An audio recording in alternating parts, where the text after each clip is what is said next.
이른 아침, 날이 밝자 동물들이 쏟아져 나옵니다.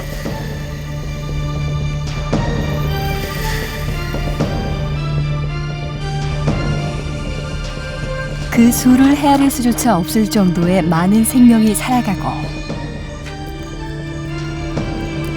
지구 생명체의 절반이 탄생한 것.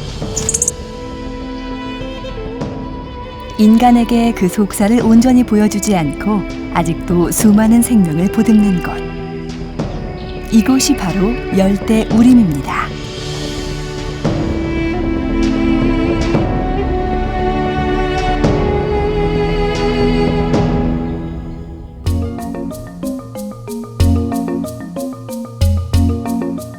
적도에 걸쳐 있는 아프리카 대륙의 중심 콩고. 콩고 강을 따라 아주 넓게 평지가 형성돼 있습니다. 콩고 분지지대인 이곳은 끝이 안 보일 정도의 울창한 열대우림으로 뒤덮였습니다. 적막감이 감도는 숲. 숲속에서 이 고요함을 일깨우는 움직임이 포착됐습니다.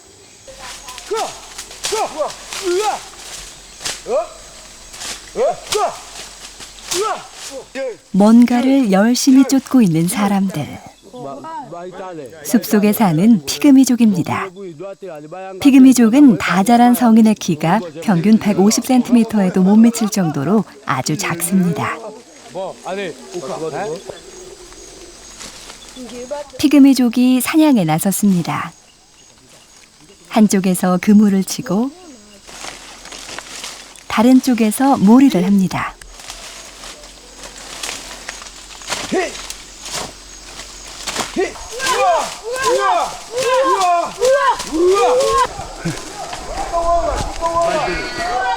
잠시 후 저만치에서 시끄러운 소리가 들립니다. 그물에 뭔가 걸려들었습니다. 사슴의 일종인 다이커입니다.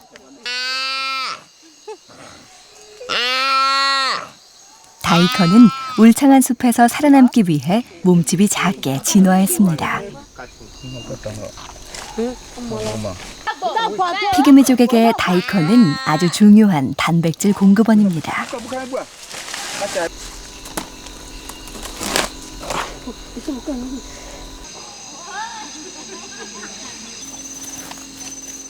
잡은 고기는 사냥에 참여한 사람들이 골고루 나눠 갔습니다.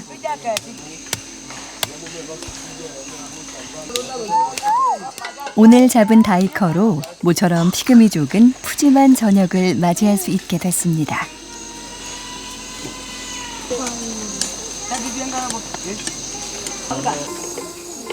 숲과 함께 순박하게 살아온 피그미족의 삶은 순탄치 않았습니다. 작은 체형으로 인해 외부 세력으로부터 많은 차별을 받았습니다. 19세기 아프리카를 침탈했던 서구 열강들은 피그미족 어린이를 붙잡아 유럽의 동물원에 보내기도 했습니다.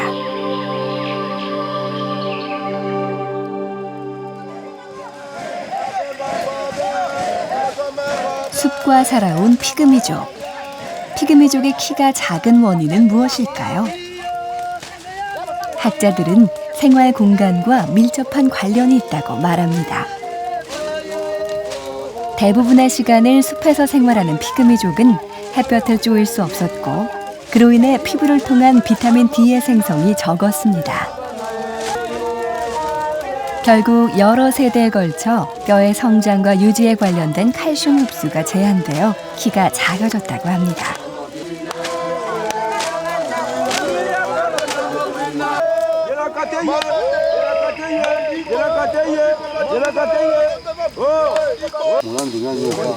숲속에서 생활하는 피그미족에게 또 다른 중요한 먹거리가 있습니다. 30m가 넘는 높은 나무. 부족에서 가장 젊은 청년이 나무를 탑니다.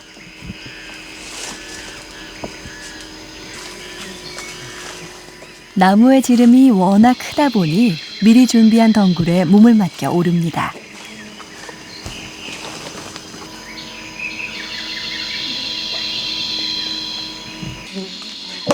능숙하게 나무에 오른 청년이 도끼질을 시작합니다. 나무에 구멍을 파서 벌들이 채워놓은 꿀을 빼내기 위해서죠. 땅에서도 바빠집니다. 독침을 가진 벌을 쫓기 위한 준비를 합니다.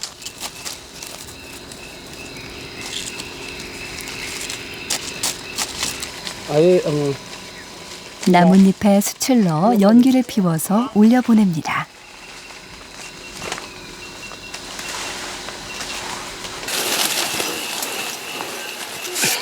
연기는 벌들의 활동을 약화시킵니다. 어디 여보?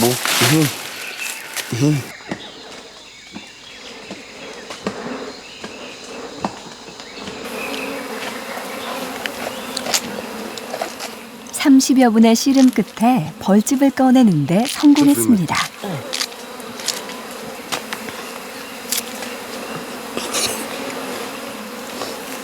Karena dia kung aja na unin kendi. Muna po.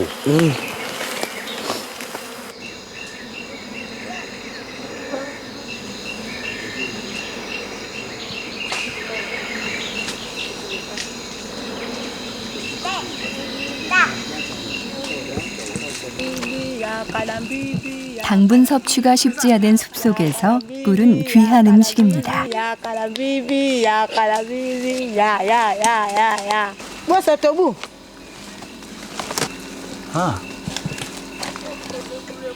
대부분의 꿀은 여자와 아이들의 몫으로 돌아갑니다.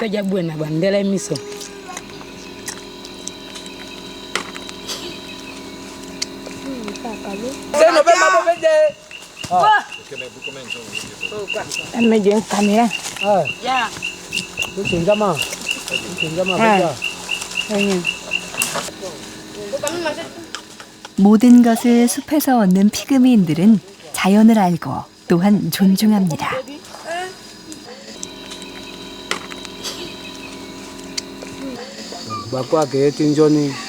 Baku akemunai ko be mingi na tingunda sini lai ke gana ngunda si ke wala na yesi ke tena tingunda. Baku yeni mingi.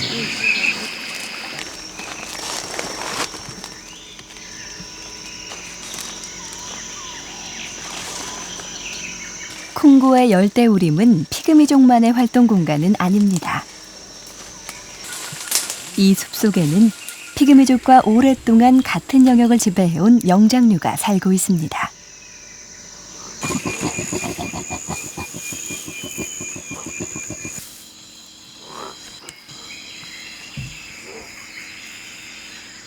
바로 고릴라입니다.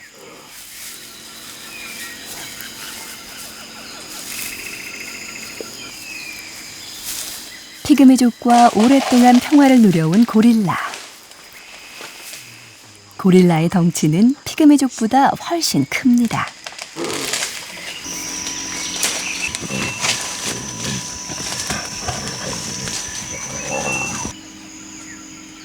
다 자란 고릴라는 몸무게가 200kg이 넘을 정도로 무척 큽니다. 큰 덩치를 유지시켜주는 음식은 식물 줄기나 열매로 많은 시간을 먹이 활동에 할애합니다.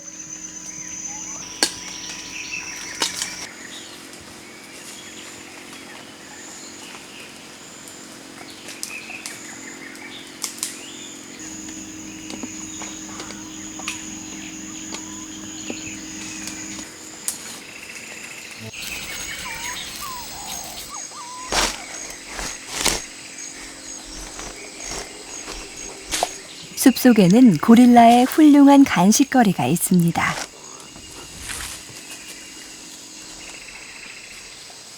초식동물인 고릴라가 유일하게 먹는 동물성 먹이는 흰개미입니다.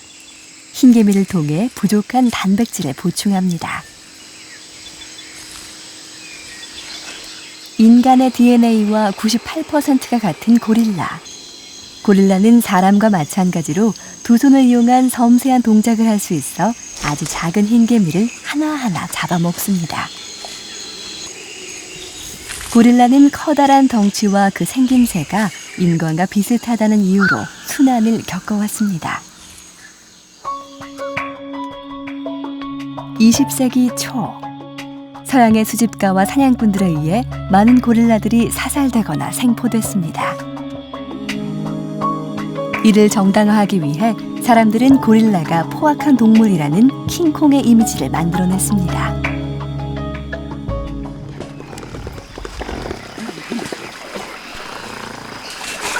사실 고릴라는 생김새와는 달리 호기심이 많고 장난기가 있는 동물입니다.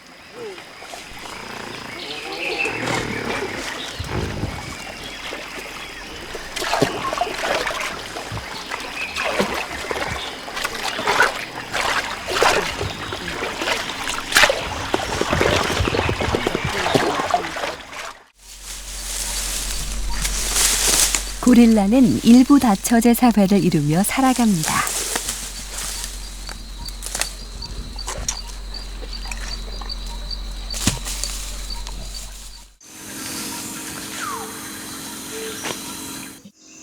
실버백이라고 불리는 수컷 우두머리를 중심으로 여러 마리의 암컷이 함께 가족을 이루며 삽니다.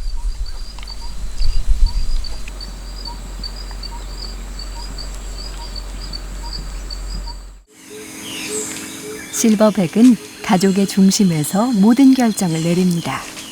구성원의 싸움을 말리고 가족의 이동 시기를 결정하며 외부의 적이 침입하면 목숨을 걸고 가족을 지켜냅니다.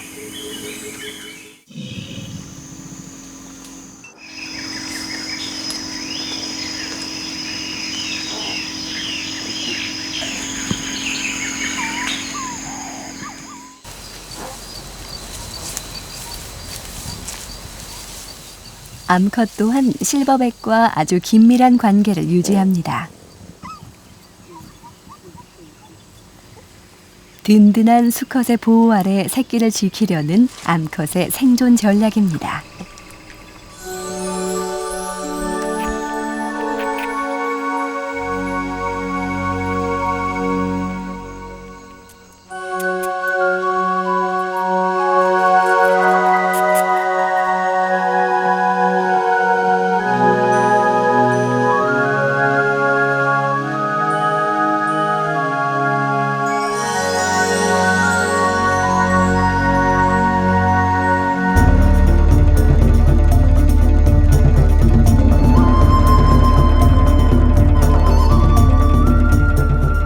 영장류가 살아가는 또 다른 곳, 인도네시아의 칼리만탄 섬입니다.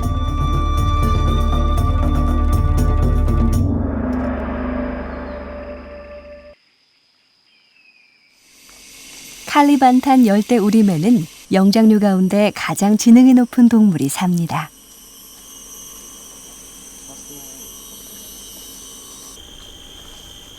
대부분의 시간을 나무에서 생활하는 이 동물은 오랑우탄입니다.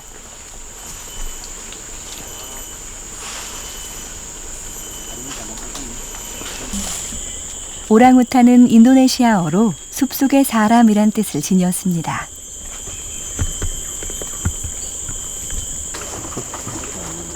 오랑우탄은 도구를 사용할 줄 아는 몇 안 되는 영장류 가운데 하나입니다.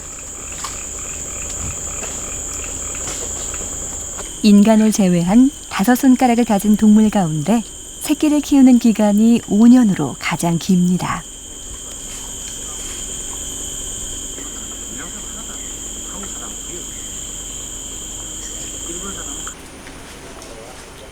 오랑우탄은 다른 영장류와 달리 단독 생활을 합니다. 그래서 가장 고독한 영장류로 불리기도 하죠. 제가 잡았어요. 오랑우탄 새끼는 3살이 되면 독립을 준비해야 합니다.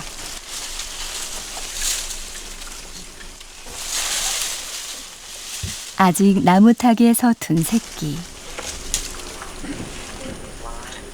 나무 타기 연습과 밀림에 적응은 철저하게 어미의 보호 아래 진행됩니다. 다 자란 새끼는 어미 곁을 떠나 홀로 독립하는데 암컷은 어미와 영역이 겹치는 곳을, 수컷은 이보다 더 멀리 떨어져 홀로 생활합니다.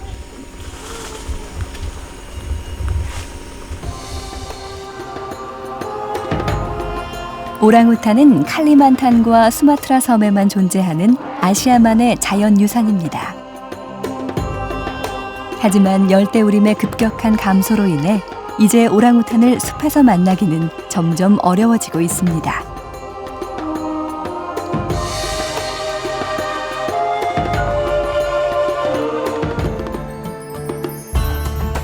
열대우림은 아프리카 대륙의 중앙과 마다가스카르,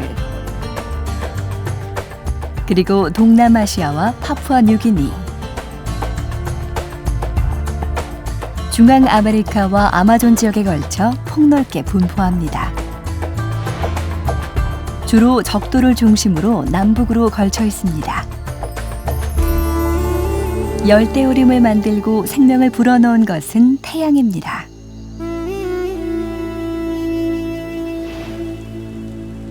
태양의 강한 복사열은 물을 데우고 물은 수증기가 되어 다시 땅을 적십니다.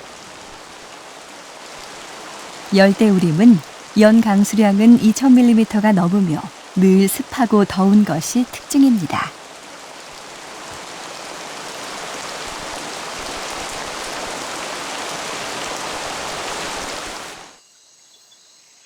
지구 육지 면적의 6%인 열대우림. 하지만 열대우림은 지구 생명의 절반이 탄생한 곳이기도 합니다.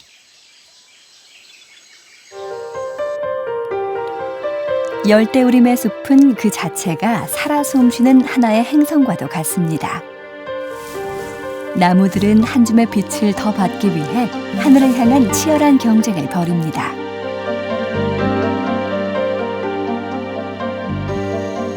열대우림의 상층부는 높이 30-40m에 이르는 큰 나무들 차지이며 이곳에서 식물종이 가장 많이 발견됩니다. 중층은 태양빛이 5%만 통과하는 곳으로 많은 새와 뱀, 도마뱀 등이 머무는 공간입니다.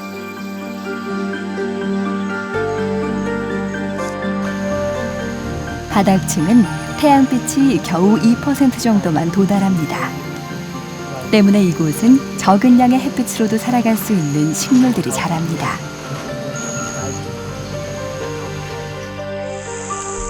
열대우림의 식물들은 끊임없이 태양을 차지하기 위한 전쟁을 합니다. 태양빛을 받기 위해 스스로 이동하는 전략을 택한 나무도 있습니다. 걷는 야자수란 이름을 가진 이 나무는 햇빛이 많이 드는 쪽으로 새로운 뿌리를 내리고 음지 쪽에 뿌리는 고사시켜 햇빛을 찾아 스스로 이동합니다. 이렇게 이동하는 거리는 1년에 30cm 정도.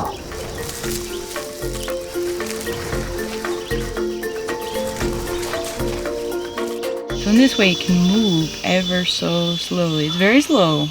It's not like it gets up and it walks away, but it can put out different roots to move itself over just a little bit. So for this, we call it the walking palm. Very unique one. 마치 지지대를 받쳐놓은 것 같은 뿌리는 어떤 바람에도 줄기를 지켜냅니다.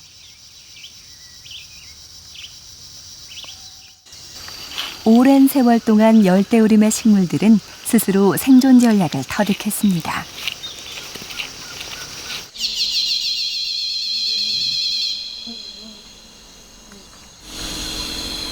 열대우림의 땅에는 수많은 곤충들이 살아갑니다.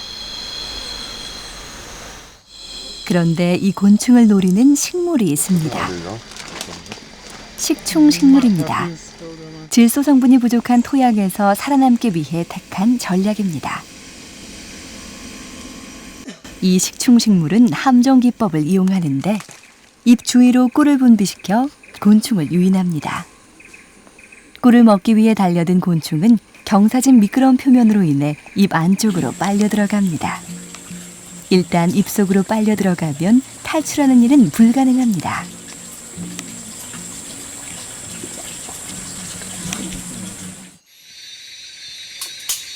빗물을 타고 들어온 장구벌레는 다른 유충을 잡아먹으며 주머니 속에서 근근히 버티고 있습니다.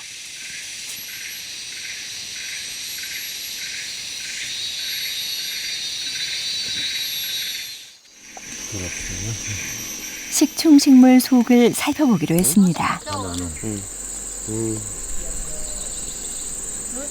이미 달콤한 꿀의 유혹에 수많은 개미들이 죽음을 맞이했습니다. 살아서 움직이는 것도 보이죠?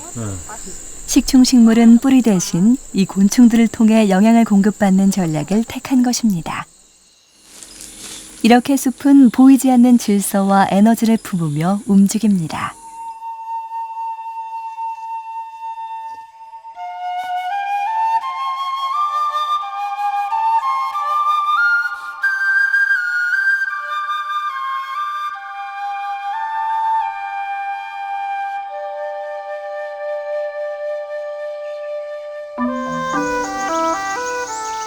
나무에 거꾸로 매달린 채 올라가는 동물이 있습니다.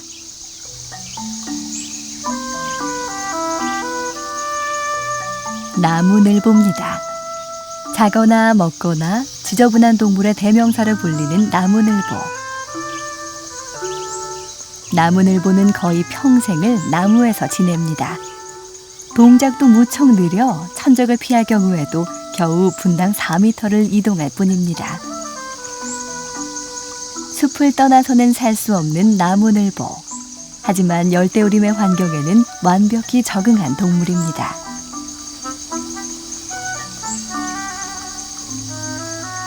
나무늘보는 틈만 나면 잠을 청합니다. 신진대사가 워낙 느려 에너지 소모를 최소화하기 위해서입니다. 또한 포식자로부터 발견을 어렵게 해 위험으로부터 벗어나기 위한 오랜 생존 전략이기도 합니다.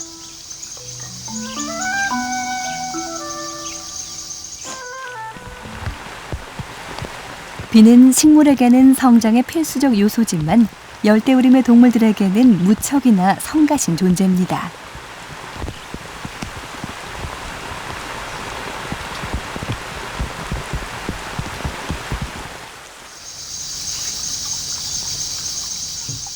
비를 피하지 못하고 온몸으로 받아낸 나무늘보. 나무늘보가 움직이기 시작했습니다.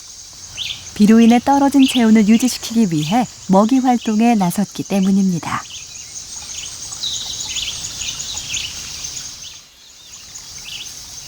나무늘보의 위는 굉장히 큽니다. 보통 위의 내용물이 몸 전체 무게의 3분의 2에 이를 정도로 큰데 그것은 나무늘보의 주된 음식이 나뭇잎이기 때문입니다. 열량과 영양가가 낮은 잎은 위에서 한 달에 걸쳐 서서히 소화됩니다. 결국 신진대사가 느린 나무늘보는 에너지 소모를 줄이는 전략을 택한 것이죠.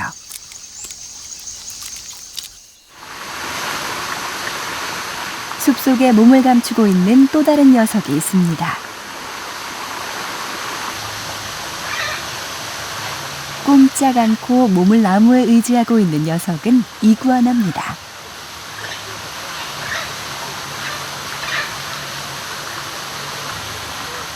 도마뱀의 일종인 이구아나는 시력이 아주 좋아 먼 거리에 있는 물체의 움직임과 색도 구별할 수 있습니다.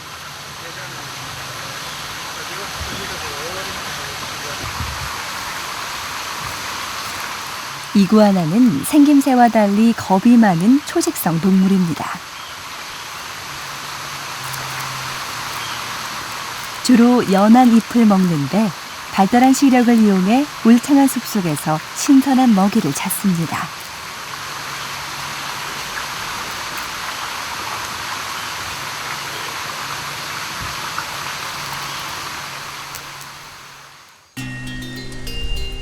숲에는 초식성 도마뱀만 있는 것은 아닙니다.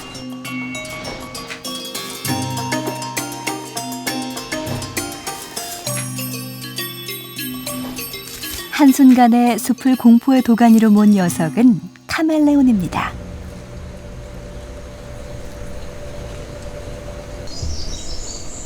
카멜레온은 360도 자유자재로 움직이는 눈을 가졌습니다.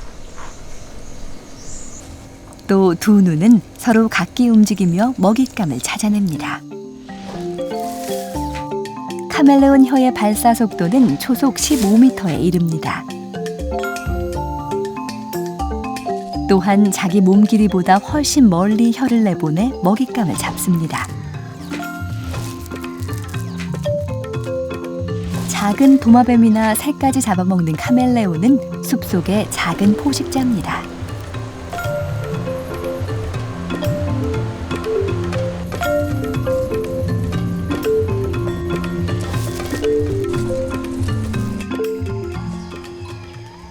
깊은 열대우림 속에는 특이한 생김새로 몸을 위장해 살아가는 도마뱀 종류도 있습니다. We saw leaf-tailed gecko here, just on the trunk. If you, yes, look in this trunk of the tree. Now, yes, can you see here? In here, and the tail here. Can you see the tail look like a leaf? That's why we call it leaf-tailed gecko. 아무리 자세히 들여다봐도 나무와 구별이 쉽지 않은 녀석은 도마뱀의 일종인 입꼬리 개코입니다. This size, we saw the head here. Possible to find this. Yes. 생태 가이드의 도움으로 입꼬리 개코의 움직임을 겨우 확인할 수 있습니다. Now, can you see it? Yes. Yes. Now the tail. Yeah. Now you can see very well. 입꼬리 개코의 뛰어난 위장술은 그 이유가 있습니다.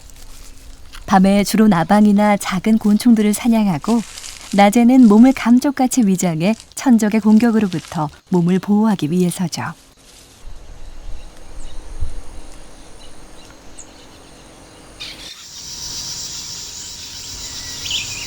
열대우림에는 박쥐도 삽니다. 보통 동굴이나 어두컴컴한 장소에 사는 박쥐. 그렇다면 숲에서는 어떻게 살아가는 걸까요?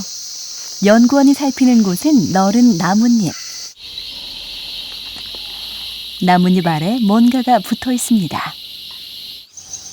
텐트 메이킹 박쥐입니다. 약간 흰빛을 띠는 이 박쥐는 과일을 주식으로 합니다. 이들은 칼라테아 루트라는 식물 잎을 말아서 낮 동안에 쉴 곳을 만듭니다. So these tent-making bats make this roost by biting along the midline of this leaf and as well perpendicular to that. The leaf then collapses and makes a very nice shelter for them in here. They roost right in this point in here and can stay here dry and safe. One advantage of this is that this moves easily, and so if a predator comes and starts climbing up the leaf, they'll know and fly away. 텐트 메이킹 박쥐는 쉬는 장소에서 배설을 하며 자신에게 집을 마련해 준 식물에 보답을 합니다.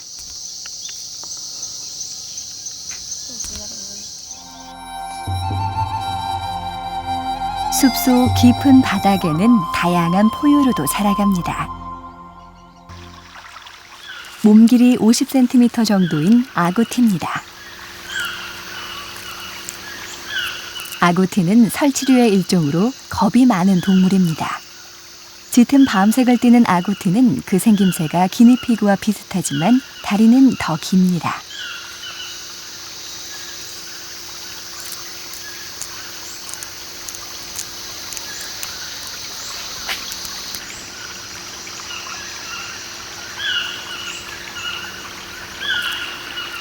아구티는 씨앗의 전령사란 별명이 붙어 있습니다. 열매를 땅에 묻어 저장하는 습성이 있어 열대우림 식물을 널리 퍼뜨리는 중요한 임무를 맡고 있습니다.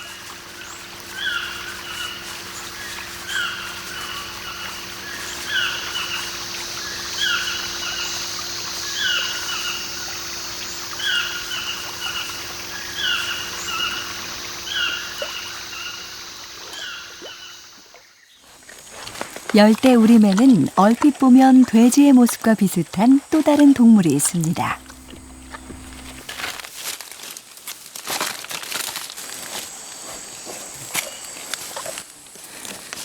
숲속에서 열심히 먹이를 찾고 있는 녀석은 타피르입니다. 타피르는 사실 돼지보다 말이나 콧불소와 친척벌인 녀석입니다. 다 자란 녀석은 몸 길이 2m, 몸무게만도 200kg이 넘을 정도로 이 몸을 유지시키기 위해 하루 대부분의 시간을 먹이를 먹는 데 사용합니다. 타피르는 먹이를 찾아 또 다른 장소로 사라집니다.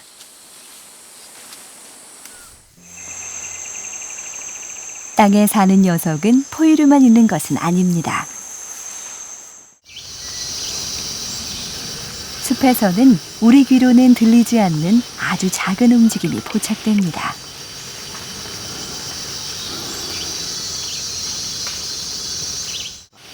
긴 행렬을 이루며 이동하고 있는 녀석들은 바로 잎군개미입니다.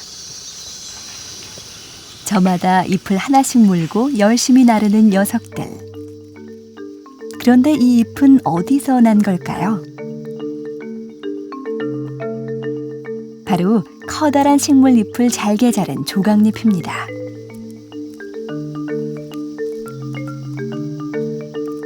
주로 잎을 자르는 녀석들은 젊은 일꾼개미입니다. 이 개미가 강하고 예리한 날을 가질 수 있는 이유는 턱에 있는 풍부한 아연 성분 때문입니다.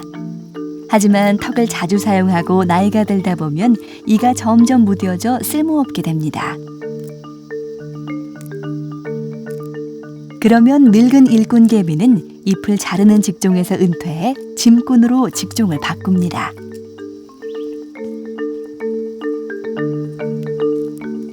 결국 원래 있던 날의 10%도 못 되는 무뎌진 날을 가진 늙은 개미들은 잎을 운반하는 일에만 종사합니다.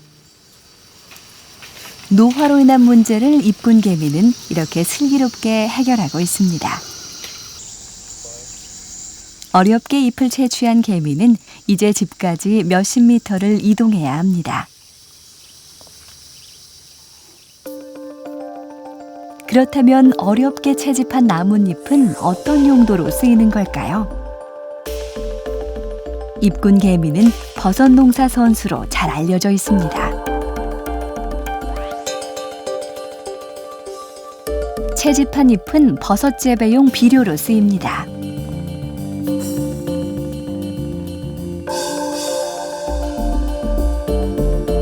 버섯을 기르는 녀석들은 잎군개미 가운데 그 크기가 가장 작은 개미들로 구성되어 있습니다. 이 녀석들은 운반 개미들이 가져온 잎을 다시 잘게 잘라 버섯이 잘 자랄 수 있도록 골고루 버섯균에 공급합니다.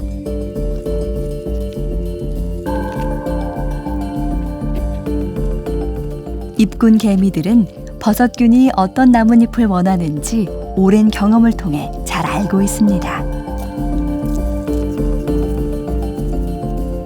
곰팡이의 생리를 잘 이해하고 충족시켜 줌으로써 버섯이 주는 혜택을 되돌려받는 잎군 개미. 잎군 개미들의 사회는 인간의 문명에 버금가는 진화의 산물입니다.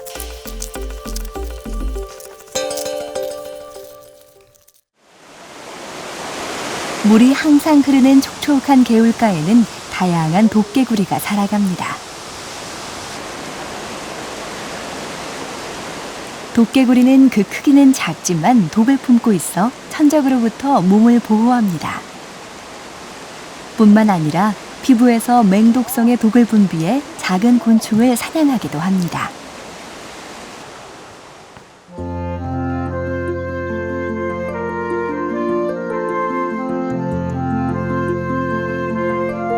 열대우림은 1년 내내 화려한 꽃들을 피워냅니다.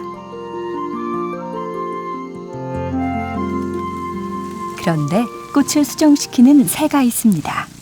바로 벌새입니다. 벌새는 몸 길이는 고작 5cm 정도로 조류 가운데 가장 작은 새입니다.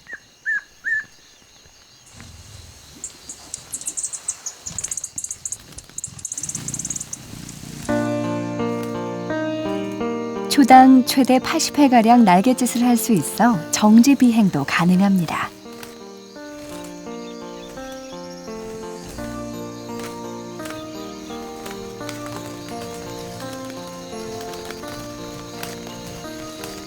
또한 뒤로 날 수 있는 유일한 새이기도 합니다.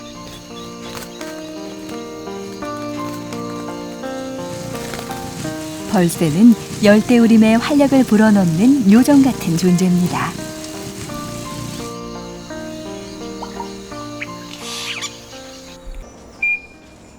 긴 부리가 특징인 투카는 머리 부분이 몸의 길이와 거의 같습니다. 주로 중앙아메리카의 열대우림에 살며 곤충이나 작은 도마뱀을 잡아먹습니다.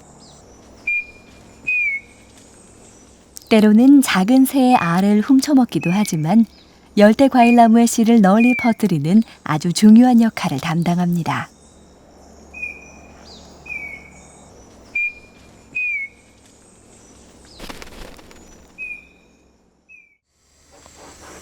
인도네시아의 열대우림에도 투칸과 같은 긴 부리를 갖고 있는 새가 있습니다.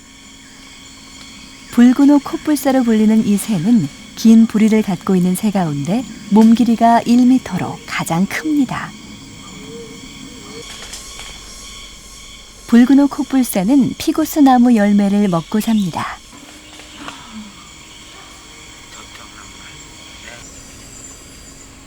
지금은 붉은 호 코뿔새의 번식기. 붉은 호 코뿔새의 부부에는 아주 유별납니다. 수컷 붉은 호 코뿔새는 열매를 토해내 둥지에 넣어줍니다. 구멍 속에는 암컷과 새끼들이 있습니다. 암컷은 새끼를 키우는 4개월 동안 구멍 안에서 지내며 수컷의 먹이를 받아 새끼에게 전달합니다.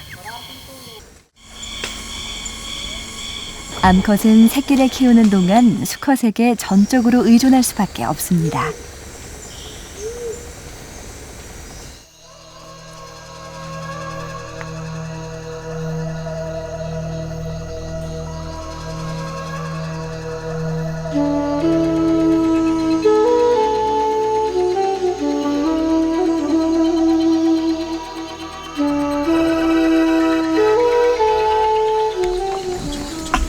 밤이 되면 피구스 나무의 주인이 바뀝니다.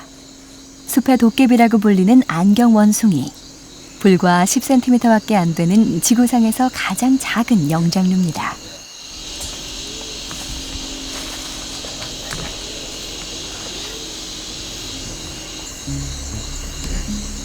얼굴의 반을 차지하는 커다란 눈은 어두운 밤에도 정확하게 사냥감을 포착합니다.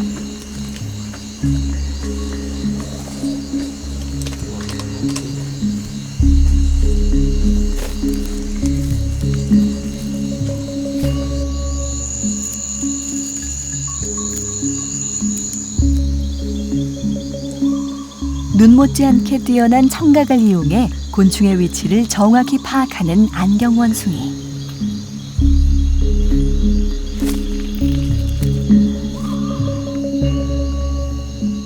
이렇게 열대우림의 피구스 나무는 다양한 생명들을 키워냅니다.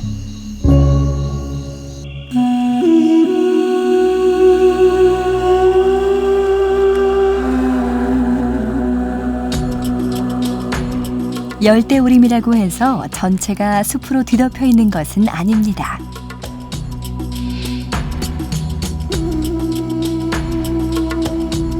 열대우림 한가운데 나타난 커다란 웅덩이와 초지.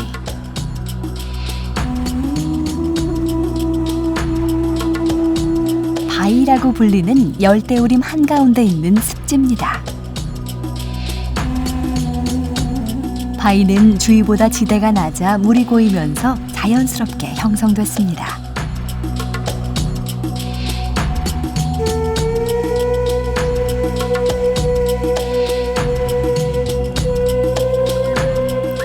바위는 마치 사막의 오아시스처럼 열대우림의 다양한 생명들을 불러 모읍니다.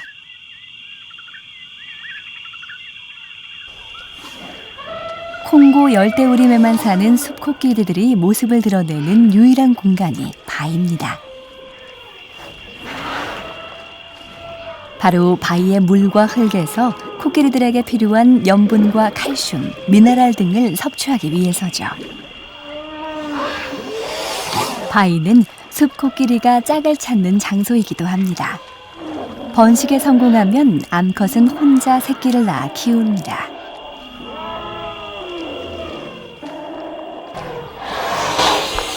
수컷들은 짝을 찾는 과정에서 종종 힘겨루기를 합니다.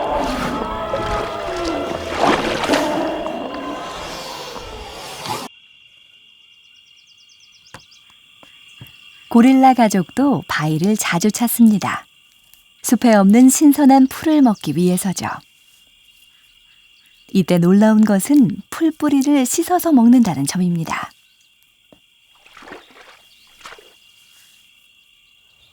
고릴라들은 사람처럼 손을 능숙하게 사용합니다.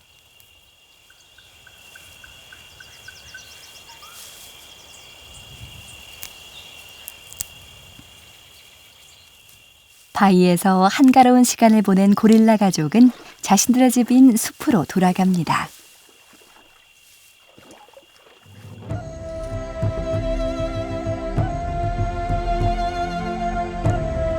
전 세계 육지 면적의 6%뿐인 열대우림. 하지만 열대우림은 지구 생명체의 절반 이상이 태어난 곳입니다. 아직도 열대우림에는 수백만 종의 밝혀지지 않은 식물과 곤충, 그리고 미생물이 존재합니다. 그리고 인류가 여태껏 풀지 못한 온갖 질병의 해법을 갖고 있는 블랙박스입니다.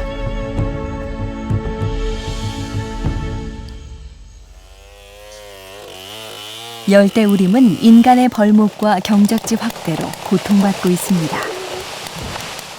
2000년 전 인간의 이주와 함께 서부 아프리카의 열대우림의 90%가 사라졌습니다. 아마존의 열대우림은 2030년이면 60%가 파괴될 것입니다. 인도네시아의 열대우림은 10년이면 사라지고 파푸아뉴기니는 15년 뒤면 없어질 것입니다. 이제 숲에 의존한 생명들도 숲의 운명과 함께 영원히 자취를 감출 것입니다.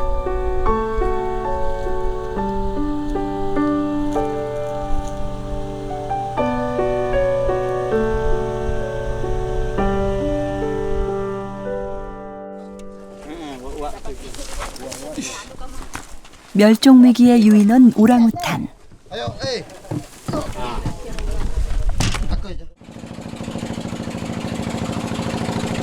숲의 파괴와 함께 오랑우탄이 벼랑 끝으로 내몰리고 있습니다.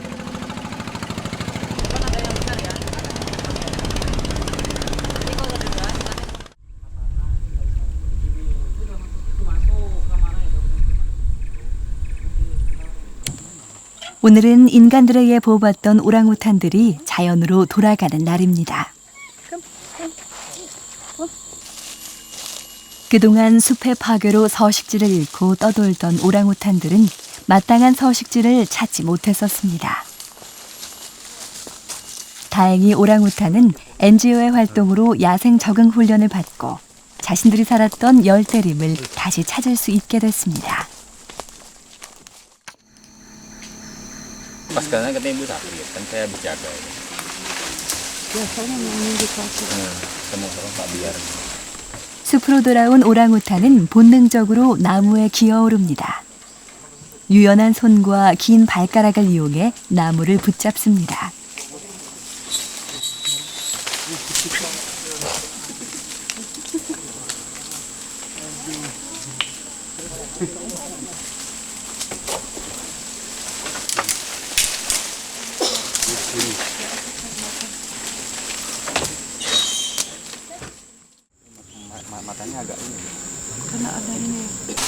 이제 숲은 오랑우탄의 집입니다. 하지만 오랜만에 나무에 올라서인지 쉽게 몸의 균형을 잡지 못합니다. For me, I think all life is important. For me, some of the treasures of this world are the many different animals. If we lose one, we become poorer, I believe.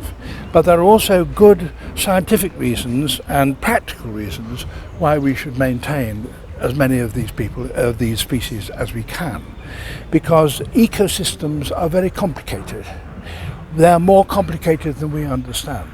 If you lose one, the others are inclined sometimes even to disappear. We don't know how complicated they are. We are playing with a complex machine which we don't understand how it works. And for our own safety and for the machine itself, we need to preserve it as much as we can. 밀림에 고아였다가 이제야 자유를 얻은 오랑우탄.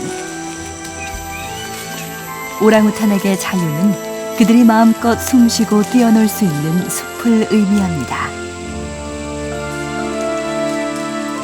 하지만 이 오랑우탄의 자유는 앞으로 얼마나 지속될 수 있을까요?